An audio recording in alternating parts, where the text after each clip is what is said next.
गांव में रामू दुकानदार छोटी दुकान रोज सामान बेचता था, लेकिन उसमें जो सबसे बड़ी बात थी वो थी उसकी ईमानदारी। पूरा गांव उसकी इसी खूबी के लिए उसे बहुत मानता था। रामू की दुकान पर लोग न सिर्फ सामान खरीदने आते थे, बल्कि अपनी छोटी मोटी समस्याएं भी उसे बताते थे। वो हमेशा सबकी मदद करने को तैयार रहता था, चाहे कोई गरीब ग्राहक हो या अमीर। वह सबके साथ एक जैसा व्यवहार करता था। कभी कभी लोग उधार मांगते थे तो वह बिना संकोच दे देता था, यह जानते हुए कि शायद पैसा वापस ना आए। लेकिन रामू का मानना था, ईमानदारी से कमाया गया 1 रुपया झूठ से कमाए गए 100 रुपये से बेहतर है। एक दिन गांव में एक बड़ा व्यापारी आया। उसने देखा कि रामू की दुकान पर काफी भीड़ रहती है।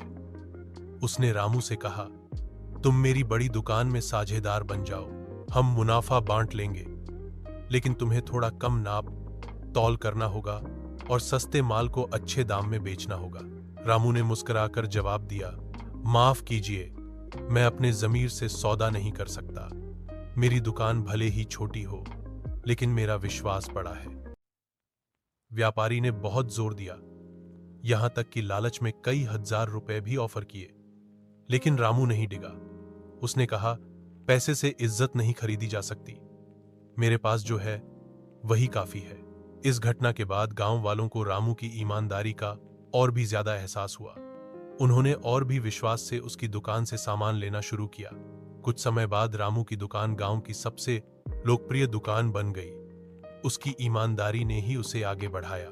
एक दिन गांव के प्रधान ने सबके सामने कहा, रामू जैसा दुकानदार हर गांव को मिलना चाहिए। उसकी ईमानदारी ने हमें सिखाया कि सच्चाई और विश्वास से बड़ा कोई धन नहीं। रामू ने सिर झुकाकर कहा, मैं बस इतना जानता हूं कि जो भी काम करो दिल से करो और सच के रास्ते पर चलो। इस कहानी से हमें यह सीखने को मिलता है कि ईमानदारी भले ही शुरू में कठिन लगे, लेकिन अंत में वही सबसे बड़ी ताकत बन जाती है। झूठ और लालच से भले ही कुछ समय का लाभ मिल जाए, लेकिन सच्चाई और ईमानदारी से मिलने वाला सम्मान और विश्वास सबसे स्थायी होता है।